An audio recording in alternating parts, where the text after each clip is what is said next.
Oramos. Padre, aquí estamos dispuestos a escuchar tu voz, tu palabra. Santo Espíritu, rogamos que abras nuestro entendimiento y nuestro corazón para recibir tu palabra en esta hora y en humildad poder vivir en consecuencia lo que tú nos habrás de enseñar en este momento. En el nombre precioso de Cristo Jesús oramos. Amén. Pueden sentarse, amados hermanos. Y hemos estado durante estos domingos hablando sobre el credo de los apóstoles, ¿sí? Hemos estado viendo el credo de los apóstoles y el día de hoy corresponde hablar sobre esta frase: resucitó de entre los muertos. Así es la declaración del credo de los apóstoles: resucitó de entre los muertos. Pero es necesario ir a la palabra de Dios para que a través de ella nosotros podamos ver este tema de la resurrección de Cristo.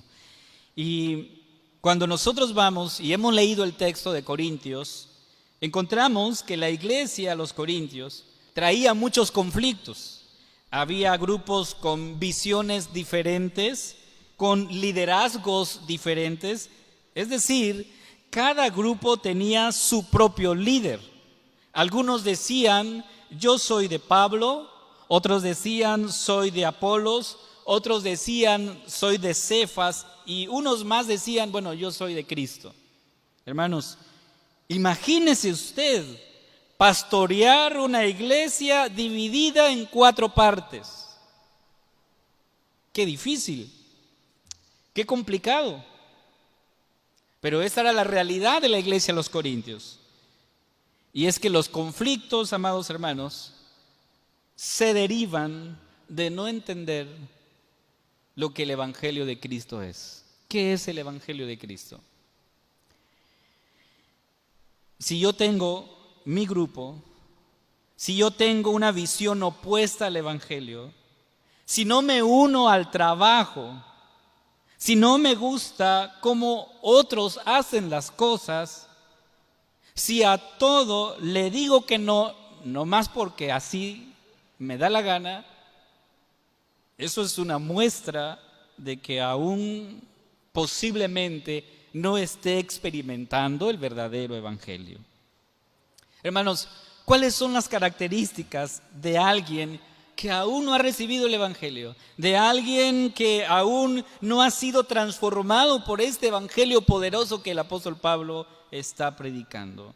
Primero, la primera característica es que estas personas buscarán división dentro de la iglesia, buscarán crear conflictos, buscarán sembrar cizaña como Jesús lo enseñó.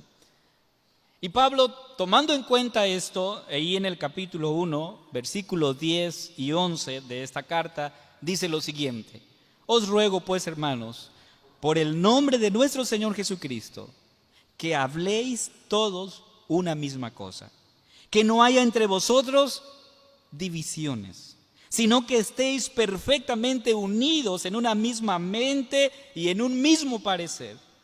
Porque he sido informado acerca de vosotros, hermanos míos, por los de Cloé, que hay entre vosotros contiendas, que hay conflictos, que hay problemas.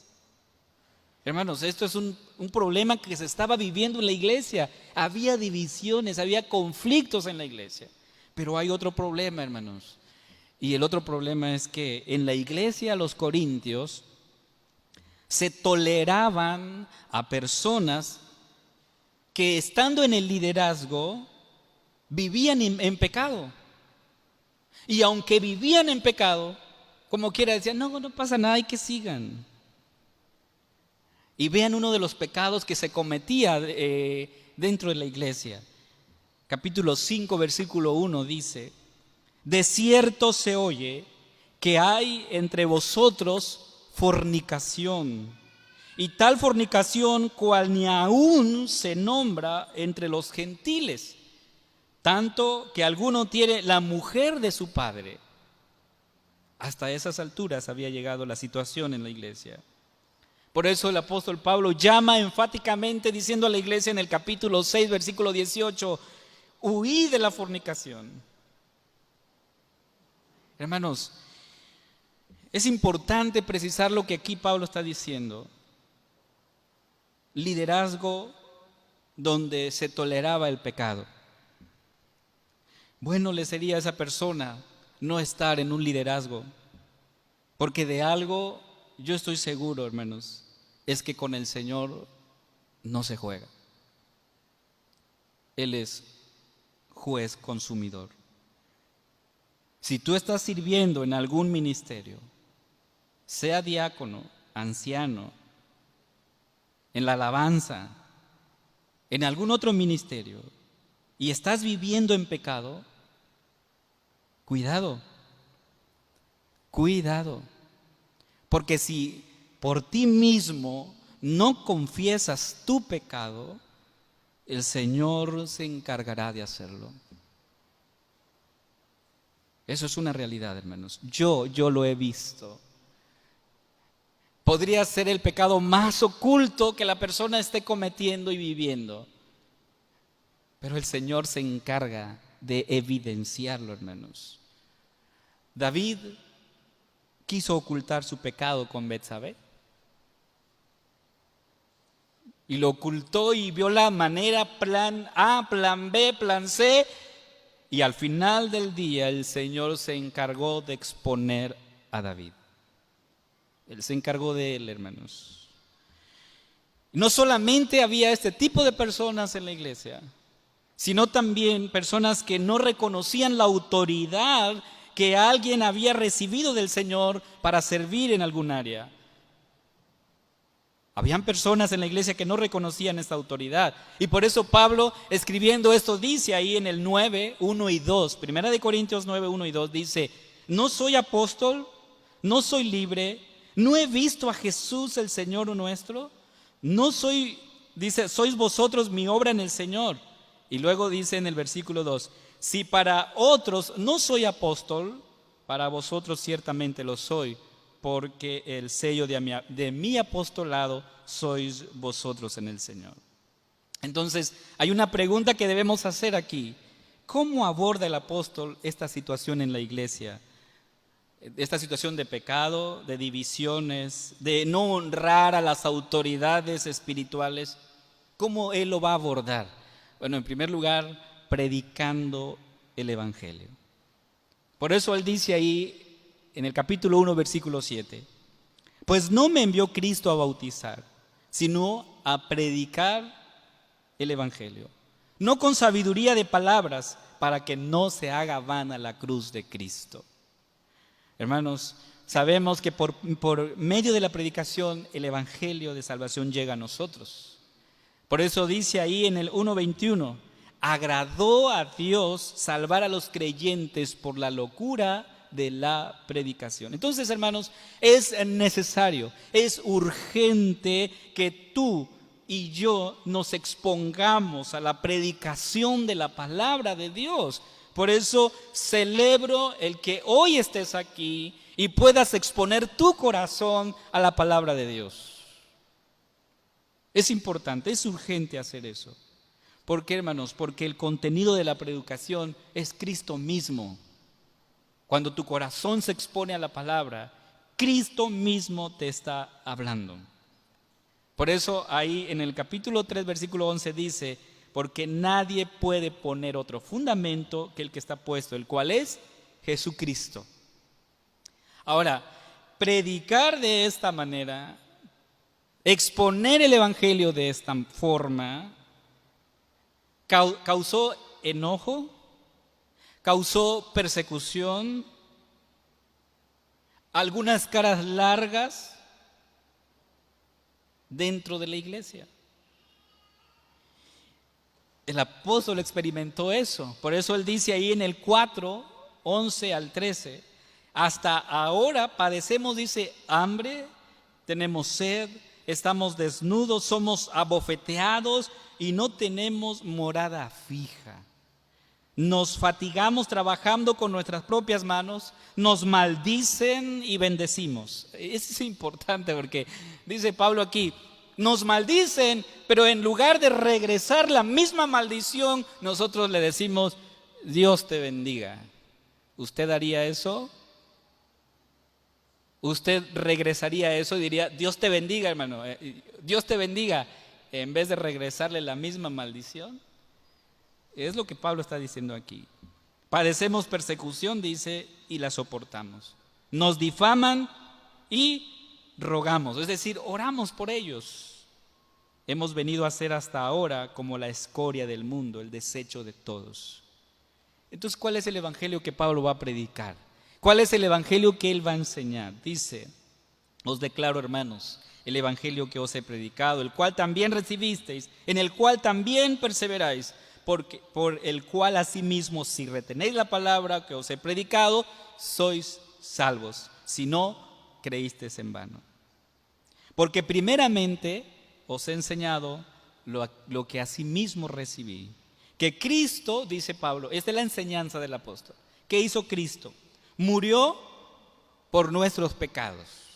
Tú debes creer esto y yo debo creer esto. Cristo murió por mis pecados. Segundo, fue sepultado.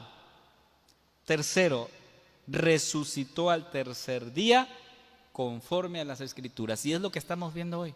Cristo resucitó.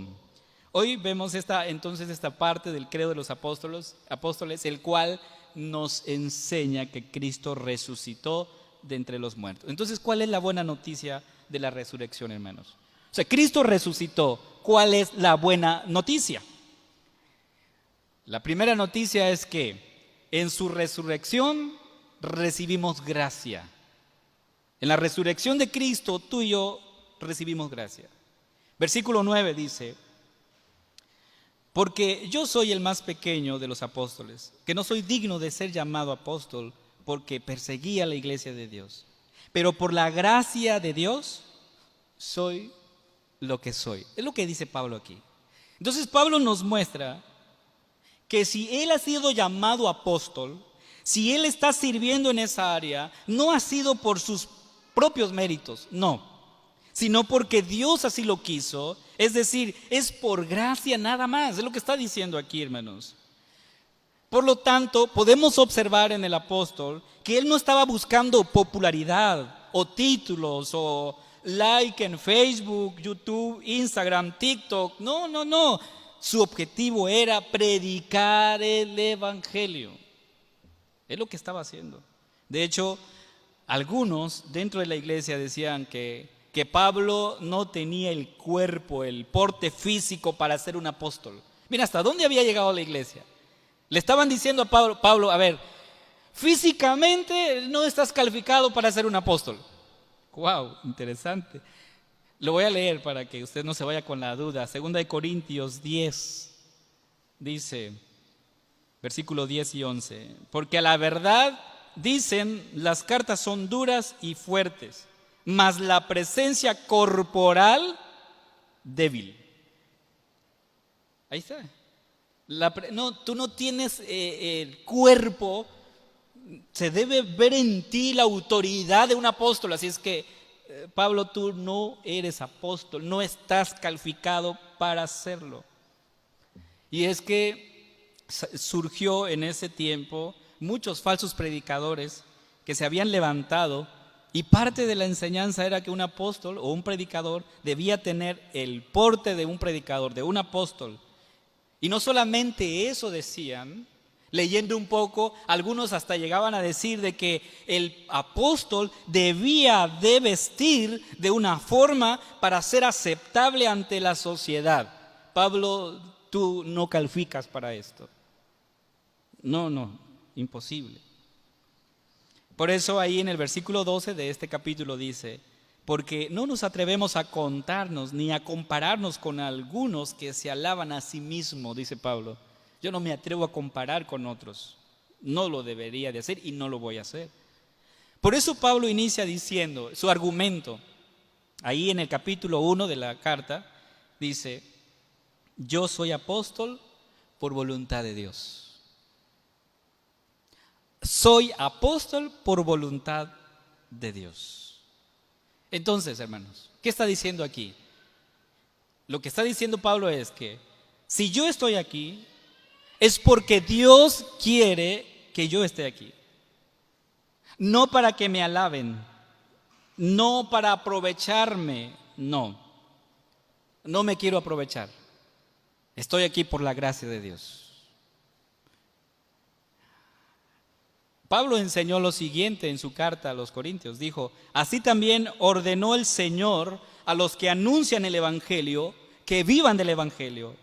Pero luego él argumenta y dice, pero yo de nada de esto me he aprovechado.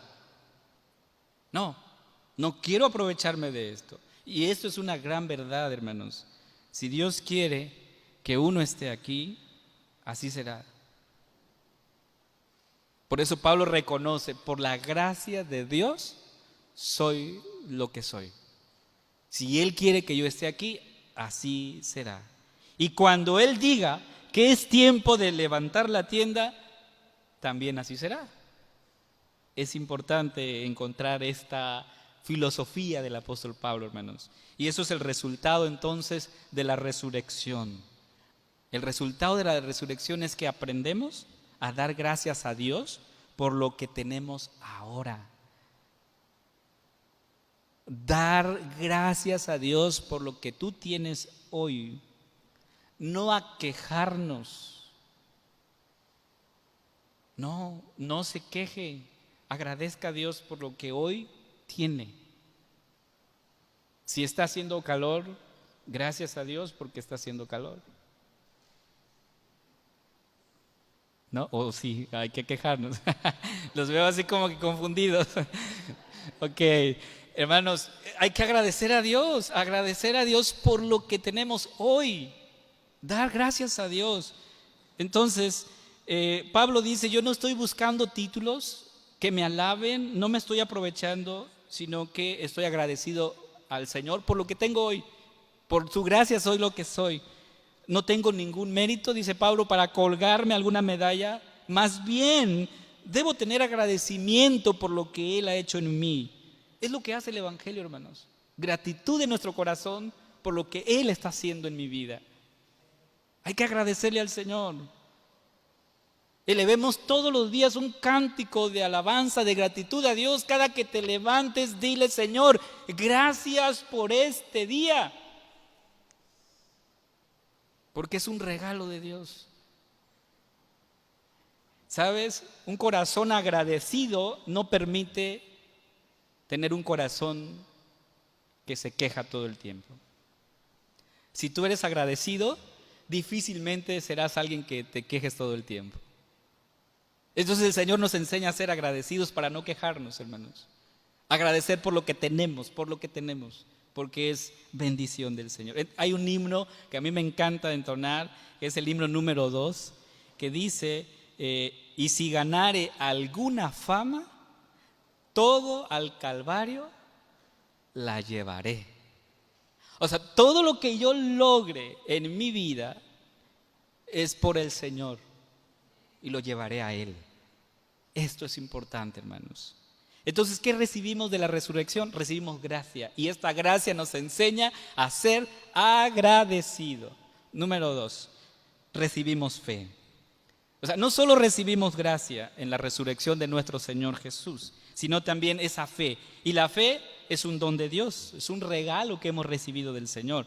En la iglesia de los Corintios habían muchas personas que dudaban de la resurrección de nuestro Señor. ¿Sí? Habían muchos que dudaban. La muerte y la resurrección de nuestro Señor, hermanos, son columnas de donde se sostiene la iglesia. Si tú quitas o niegas esto, estamos perdidos. O sea, si tú no crees en la resurrección, es vacío entonces nuestra fe. La resurrección de Cristo es anunciada y confirmada bíblicamente. 1000 años antes de esa profecía que hablamos de la resurrección, el rey David pronunció lo siguiente en el Salmo 16:10: porque no dejarás mi alma en el Seol, ni permitirás que tu santo vea corrupción. El apóstol Pedro tomó esta profecía y dijo en Hechos 2:24 al 32 lo siguiente: al cual dice, Dios levantó, suelto los dolores de la muerte, por cuanto era imposible que fuese retenido por ella. Porque David dice: veía al Señor siempre delante de mí, porque está a mi diestra, no seré conmovido. Por lo cual mi corazón se alegró y se gozó mi lengua, y aún mi carne descansará en esperanza, porque no dejarás mi alma en el Hades, no permitirás que tu santo vea corrupción. Está diciendo Pedro aquí. Y luego en el versículo 29 dice: varones hermanos, se os puede decir libremente del patriarca David. Dice, él murió y fue sepultado. Su sepulcro está con nosotros hasta el día de hoy. Pero siendo profeta y sabiendo que con juramento Dios le había jurado que de su descendencia, en cuanto a la carne, levantaría al Cristo para que se sentase en su trono, viéndolo antes, habló de la resurrección de Cristo. Su santo no vería corrupción. Pablo habló también de esta profecía en Hechos 13, 33 al 37. Hermanos, la resurrección de Cristo fue confirmada por muchos testigos. El primer testigo que se menciona fue Cefas, dice ahí en la primera carta que estamos estudiando, Cefas, que llevaba por sobrenombre Pedro, un nombre que Jesús le puso. Jesús le puso a Pedro Cefas. Después se le apareció a los 12, dice Pablo, después a 500 hermanos, a Jacobo, a todos los apóstoles, y dice, y por último me apareció a mí. Entonces, los cristianos de la iglesia de los Corintios sí creían en la resurrección de Cristo. Sin embargo, tenían mucha dificultad para creer en la resurrección de las personas. O sea, decían, sí creo en Cristo, creo que Él resucitó, pero que nosotros resucitemos, no, eso está difícil. Pero escuchen lo que Jesús dijo sobre la resurrección de los muertos. Juan 5, 28 y 29 dice: no os maravilléis de esto, porque vendrá hora cuando todos los que están en los sepulcros oirán su voz, y los que hicieron lo bueno saldrán a resurrección de vida, mas los que hicieron lo malo a resurrección de condenación. Entonces sí habrá resurrección de muertos. Job habló de esta resurrección. Dice, y después de deshecha esta mi piel, en mi carne he de ver a Dios. Hermanos, lo cierto es que vamos a resucitar. Y la palabra del Señor dice que unos a vida y otros a condenación. Es la verdad. Pero nosotros que hemos creído en Cristo, sabemos que en su resurrección recibimos esperanza. Es el número 3 que quiero ver contigo. En la resurrección de Cristo recibimos esperanza. Jesús habló de esta esperanza. Nos enseñó. Y Él nos dice que unos van a resucitar a vida y otros a condenación eterna. Y aquí está la esperanza para cada uno de nosotros. Porque si tú crees en Jesús como tu Señor y tu Salvador, te aseguro que habrás de resucitar a vida. Esto es la promesa del Evangelio. Es decir, tendrás la vida plena, la vida feliz que Cristo ha prometido a los que creen en Él. Ahora, yo creo en Jesús, creo en Él. Yo creo que resucitaré a vida. Yo creo que voy a resucitar para ver a mi Señor y Salvador. Yo espero que tú también creas lo mismo. ¿Sí?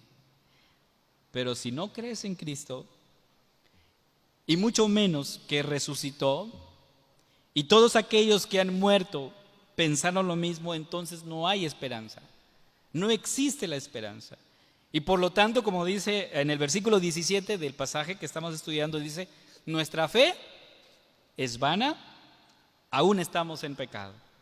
Lo que significa que si Cristo no resucitó, entonces no se completó el proceso de nuestra redención y por lo tanto aún vivimos en pecado. Y si vivimos en pecado, entonces estamos condenados y por lo tanto no hay esperanza. Es lo que está diciendo Pablo aquí. Por eso el versículo 18 nos dice: entonces también los que durmieron en Cristo perecieron. Si Cristo no resucitó, pues todos estamos perdidos, sin esperanza. Y si no hay esperanza, entonces, ¿qué hay que hacer?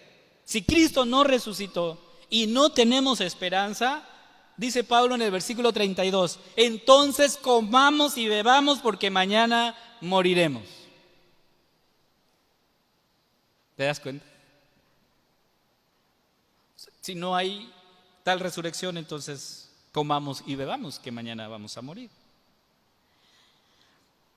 Esta frase de Pablo lo dijo Isaías en el capítulo 22, versículo 13. Comamos y bebamos que mañana moriremos. Pero obviamente esto solamente era un argumento. Por eso en el versículo 20 el apóstol afirma lo siguiente: mas ahora Cristo ha resucitado de los muertos. Esa es la afirmación. Esta es nuestra fe y esa también es nuestra esperanza. Jesús resucitó de entre los muertos. Entonces, yo quiero concluir con esto. Cristo resucitó y en su resurrección hemos recibido gracia. Pablo nos muestra que si Él es llamado apóstol, que si Él está sirviendo en esa área, no ha sido por méritos propios, sino porque Dios así lo quiso. Es decir, es por gracia nada más. Pablo no buscaba popularidad, no buscaba títulos, no. Su objetivo era predicar el evangelio. Cuando nosotros recibimos esta gracia, hermanos, aprendemos a vivir por fe, aprendemos a trabajar por la causa de Cristo, aprendemos a ser equipo, aprendemos a honrar a aquellos que trabajan para el Señor. Eso es lo que aprendemos. Aprendemos a reconocer a quienes nos alimentan espiritualmente. Y esta gracia nos muestra que la fe es un don de Dios. La hemos recibido del Señor. ¿Fe en qué? Fe en que Cristo verdaderamente resucitó, que Él cumplió su promesa. Fe que después de esta vida hay una vida plena, sin sufrimiento, allá con Cristo.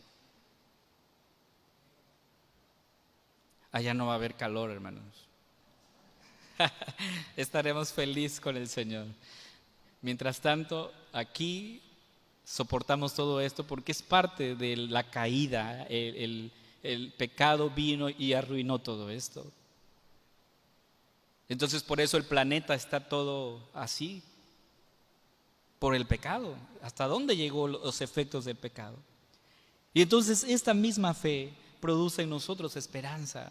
Esperanza en que habremos de resucitar para vida, para estar con Cristo. Algunos podrían bromear y decir: yo ya estoy listo para irme al infierno. Pero ¿realmente saben qué significa estar ahí? No, ni te imaginas. La Biblia solo da algunos brochazos de lo que significa el infierno. Dice que eso será un lugar de tormento, de sufrimiento, que jamás terminarán, que estarás eternamente en ese lugar. Pero si tú crees en Cristo,